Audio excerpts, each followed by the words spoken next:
Good afternoon, everyone. Welcome back to Oxygen for the Soul.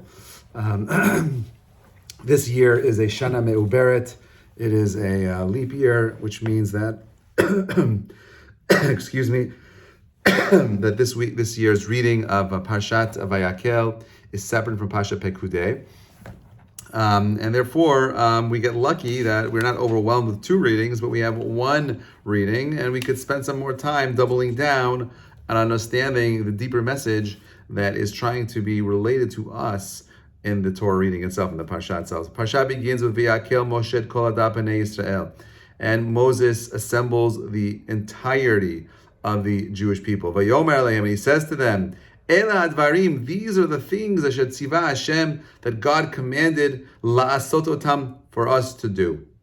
Now, a couple of things. There's lots of things that are going on here. Our mefarshim, our sages, our rabbis point out that this is not the normal, typical process of information and how it's disseminated amongst the Jewish people. Typically, Moshe would come down. He would get a message from the Almighty. He would get his message from God. And then he would go ahead and he would teach it to Yehoshua, then to Aaron, and then to Aaron's children, and then to the Zikenim, to the elders. And then after the elders and all the people before were all heard it again a fifth time, then he came down to the Jewish people. But here there's something different. Vayakhel Moshe. Moshe comes along and he unites the entire Jewish people, the entirety, everyone gets elevated at once. And the question is, why? What's so unique about this? Now, the correlation between this verse and the next, it starts very clearly. Sheish yamim ta'aseh malacha. Pasuk says that for 6 days you shall do malacha. V'yom hashvi'i, and on the seventh day, yeh lachem kodesh. It'll be a holy day. Shabbat Shabbaton la'Hashem, a complete day of rest for God. Kol ha'oseh bo malacha yumat. Anyone who does work on this day will be put to death. And this correlation is not accidental. You see, at the core of who we are as Jews, we are individuals that recognize there's a duality between space and time. That if all I do all week in my avodah of la'asot, Pasuk says la'asot otam, to do them. What is he talking about? Not my job. You and I feel this deep sense of obligation to run around and provide for our families, to be creative, to give back to the world, but not for free. We do this for money. And the reason why we do these things is simply because, we got to care for our family. But if all we're doing is trying to care for our family so we could have the physical needs, the spiritual things that we want as well, can easily be lost in time. And therefore, God says, 6 days you work, 7 days, Shabbat. How do we do this? Kol adat bnei Yisrael. We do it together as a community. Why am I doing this? Why are we keeping a Shabbat? We're keeping a Shabbat because it's important for us to recognize as a people that my value as a human being does not only come from the things I do in my profession. It's not just about the money that I have. It's not just about the house, the car that I drive. It's not about the things that I do outside of my home, but really the real depth of wisdom that Torah is trying to impress upon us, that as a community, we see this value in coming together and trying to elevate time. That on Shabbat, it comes a day of where I'm not going to the beach. I'm not going out to the theater, but instead I'm spending time with a family. I'm spending time with a community. Kol adat bnei Yisrael. There is no distinction between the wealthy class, the poor class, the educated, the uneducated. We're kol adat bnei Yisrael. We do this together. It doesn't matter where you're coming from. That's how chashuv, that's how important Shabbat is to the Jewish people. But the Pasuk says, Asher tziva Hashem la'asot otam. I love this idea. Ready? How many of you feel or know people that will tell you, I'm Jewish, but I feel it's in my heart I'm Jewish. God knows how Jewish I am. I'm so Jewish. I'm so inspired. It's all in my heart. And I'm like, oh, that's amazing. You have, this is the best. Rabbi, I don't keep kosher, but my dishes are kosher. My kitchen is kosher. And I laugh when I hear that. I'm like, you think your dishes are going to go to heaven? Don't you want to get to heaven? Don't you want to be in a place where you're able to kind of bring spirituality into your world? What does kosher even mean? The word la'asot otam means that it's not enough to have machshava. It's not enough to have intention and thought. It's not enough to have kavanah.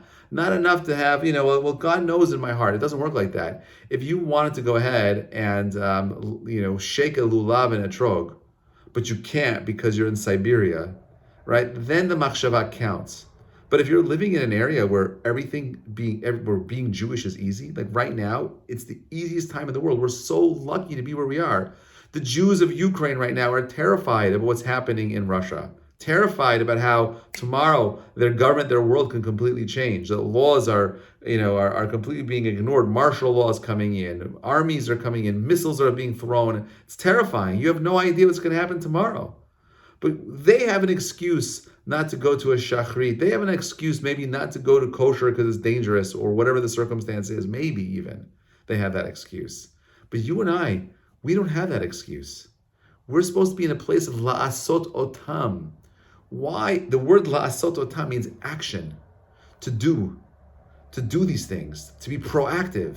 There's a correlation here. You see, it's very easy to believe that spirituality is something that you experience. It's in the mind, it's in the heart. But that's not what we're saying. As Jews, we understand that in order to grow as individuals, there has to be a physical action that is associated with your connection to your spirituality. If it's just fluff, if it's just something that stays in the heart, it's something you just feel without it turning into real action, you're missing out on the whole entire Jewish experience. The Jewish experience obligates us to stand up and do something.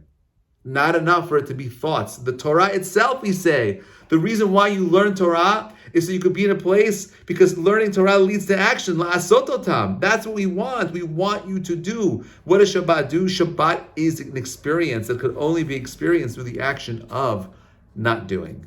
By not doing, you're creating the environment of doing. Of not becoming on Shabbat, you are becoming something much more profound. It's a whole reversal in thought. But I don't want to spend too much on Shabbat. There's a lot to say on Shabbat, and I want to talk about it another time, but not over here.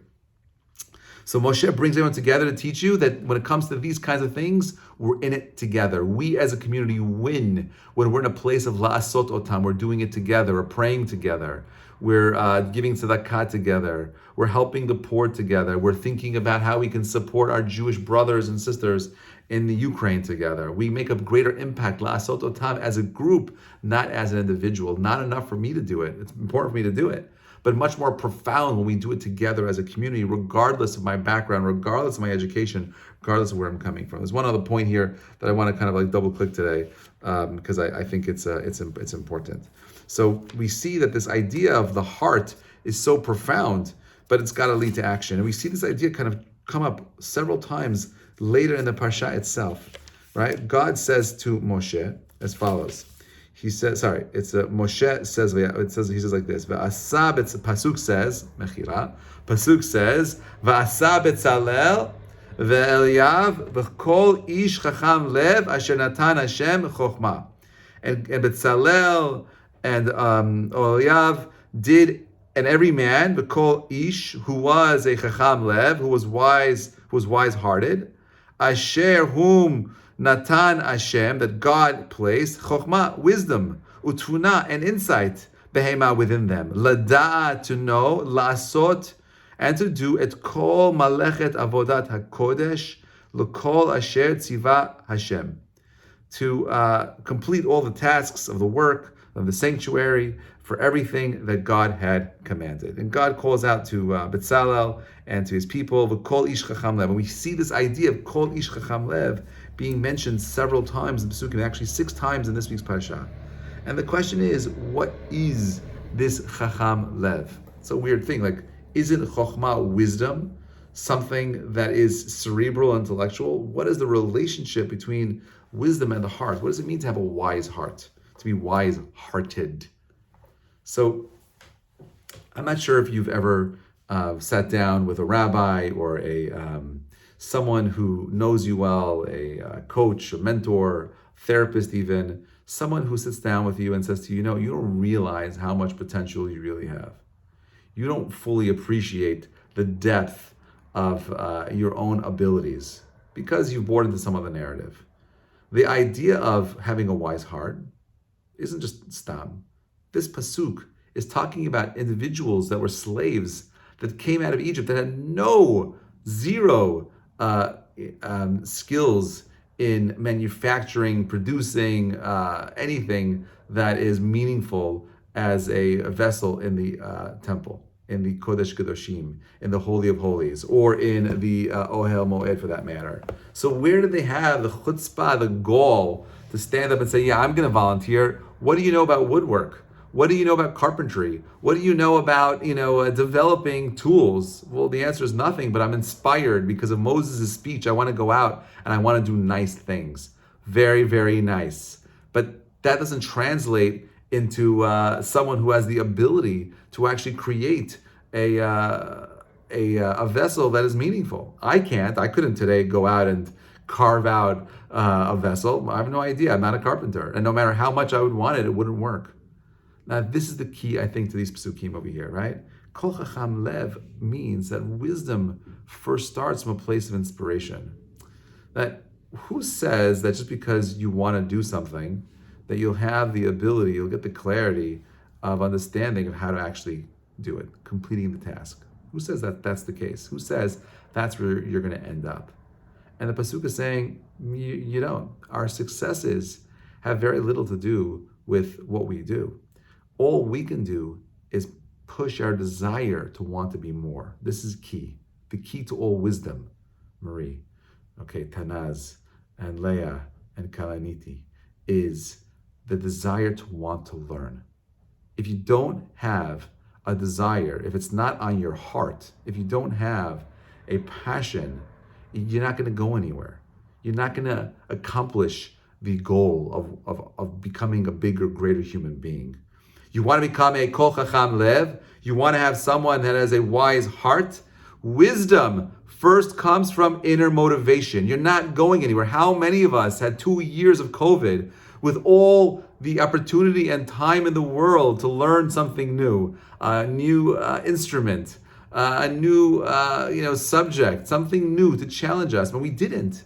Why? Because we bought into this idea that no, I'm not. That's not for me. I'm incapable of doing those things. You see, it's the lack of passion, of heart-driven desire that prevents you from growing in intellectual wisdom. But when your wisdom is there, God says, all you do, meet me halfway. I'll open up the opportunity. I'll give you the skill set, but you have to show me that you want it. The Gemara, there's a pasuk in Mishlei. King Solomon says that if you are a lazy person, you should go out and learn from the ant. Go out and see a little ant, right? And you'll learn how not to be lazy. So you look at the ant, and the ant is always running around. Now, people are not aware of this. Midrash says something fascinating. The ant spends the whole entire summer gathering food, right? And it prepares completely for the winter. So you learn about how not to be lazy. But there's more than that. An ant only lives for about 6 months. And it's spending its whole entire life to go ahead and collect some food for a short period of time, right? Why is it doing that? Why bother spending all that time to collect a grain and a half is all it needs to live on? Why is it doing all this work? And the answer is because it believes that there's potential for something more. This is key. The story of a man who came to the rabbi to get a haskama, a letter of approbation for his book. And this guy was going blind. He was blind already. So he says to the rabbi, listen, these are the last books I'm ever going to write. Please, accept, write something for me. He says, what do you mean the last books? He says, the truth is that my doctor told me that I should have been blind a long time ago. He was surprised that I was able to see as long as I did. And but I was so driven to write my books. I was so focused on needing to complete the task that I had special siyat d'shmaya, I had special power, divine assistance in being able to maintain this sight, the little sight that I had, and complete the task. You see, when you truly want something, right, you're able to create heroic feats that are unimaginable. I had a friend who was hit by a car many years ago on the side of a road in Jerusalem. And he was a relatively strong guy. But because of the stress that he was under, I saw him lift the car that pinned him down on his leg off his leg. Where did that strength come from? You see, when we are motivated, when we're passionate, when we find ourselves in a situation which seems impossible, but we need to push back, my friends, that is where wisdom comes from. You think the guy who's super smart got his wisdom because he was born with genius? Some of them do. But for the most people out there who are really intelligent, it comes from a desire to want to be intelligent, to want to be knowledgeable, to want to go ahead and have the ability to connect to something more profound. If that is not there, you're not going. Pasuk begins with what? Moshe brings all the people together, right? Kol Adab Bnei Israel, to do what? La'asot otam, to do what? To teach them that if you want to live a life of meaning, you want to connect to a Shabbat, what are you doing? La'asot otam. How are you bringing it into, how are you making it real? You want to find wisdom, you don't understand Judaism, it's too hard for you? Okay, great. Where is the passion on your part? Because there's a deep correlation between individuals that have a passion to want to understand versus those people that are super comfortable where they're at. I was on a call last night with a young couple getting married and preparing them for their chuppah. And they're both nice people, not observant. And the guy says to me, Rabbi, I love Judaism. I know everything about the history and the culture. I love it, and I'm thinking what does the history and the culture have to do with Judaism? It's part of the story. And I said to him, listen, I asked him several questions, number one, do you believe there's a God? He's like, yes. Amazing, you believe there's a God. Do you believe that God created the world with purpose? He says, yes, I believe that God created the world with purpose. I'm like, amazing. Do you believe that God communicated that purpose to humanity? And he's like, I'm not sure. I'm like, well, if you believe that God created the world with purpose, then be mindful that that purpose cannot be understood or derived without it being communicated. This is very important. If you believe there's a God, then you believe he created the world with purpose. And if you believe he created the world with purpose, he has to communicate the purpose. Otherwise, we'll never know what the purpose is. It has to be clear. How can I figure it out? Maybe I'll get it wrong. The Chumash, the Torah, is an expression of what that communication was. That is the purpose, my friends. But it's so hard, it's so far away. I get it. It's not all for you. It's not for everybody. But at the very least, we're going to be measured by not what we do, but how much we tried, how much effort we put in. The Torah is telling us that these people who were slaves in Egypt became carpenters who understood woodwork and the intricacies of building vessels and buildings, not because they had this deep understanding of carpentry and masonry, but the desire to want to learn is what opened up the wisdom inside their minds to get that wisdom and become those professionals capable of building and creating a tabernacle, capable of building all of the kelim, all of the vessels of the Mishkan itself. It's not the smart guy. It's the guy that wants to accomplish that accomplishes at the end. La'asot otam. Moses is teaching us a very profound lesson, my friends. Judaism is not just a feel-good religion. It's not enough just to have I do my part. That's nice. But it has to translate into something tangible. It's got to be real. The greatest spiritual expression that you and I can be involved in is in something like a Shabbat. Shabbat is 100% spiritual. How? By elevating the material, the physical. I elevate everything. I create a space, 25 hours. I'm not doing anything. I'm focused on my family. I'm focused on my children. I'm focused on my community. I'm having amazing food. I'm elevating the food into something much more bigger. It's much more profound. The Perashat is telling you like this. Moshe brings the Jewish people together. He's uniting them. Achdut, my friends. When we're together, we could accomplish anything. But accomplishing everything and having unity without having a vision, you're not going anywhere. Unity with purpose, with vision, allows a Jewish people to accomplish anything. You want to accomplish anything, my friends, you have to have the motivation, the desire inside. Once that's there, the world will open up for you. The only thing that's holding you back from being a musician, from being a philosopher, a rabbinic, having a rabbinic mind, is you. That's it. It has to be coming from the heart. The heart opens up the opportunity for the mind, the desire for the mind to accomplish the things that it does. And when it does, you could accomplish anything. You're not there to control the results. The only thing you can control is wanting, creating the desire, looking for a place where you can be involved in doing. Doing that alone is 90% of success. They say success, 90% of success is just showing up. Getting the book open the book at the very least. Do something. Create a habit where you're involved in create and looking for wisdom. Be intellectuals. Be truth seekers. Do this, my friends, and you'll find yourself living in a world of clarity, a world of simcha, a world of bracha, a world of yeshua. The world falls apart when we don't stand up and become the people we're meant to become. May God bless us in recognizing that we have infinite potential, and the only thing holding us back from unleashing that potential in the world is us. May we use this newfound information and knowledge in developing a greater version of ourselves. And the schut of that, may our brothers and sisters in the Ukraine and all the people around the world who are suffering right now through this ridiculous war be shielded and protected. May we only know of simcha and bracha. Wishing you all a meaningful Shabbat. Remember this Shabbat, la'asot otam, do something for the Shabbat, and you'll see, you'll have a completely different spiritual experience. Thank you so much for joining.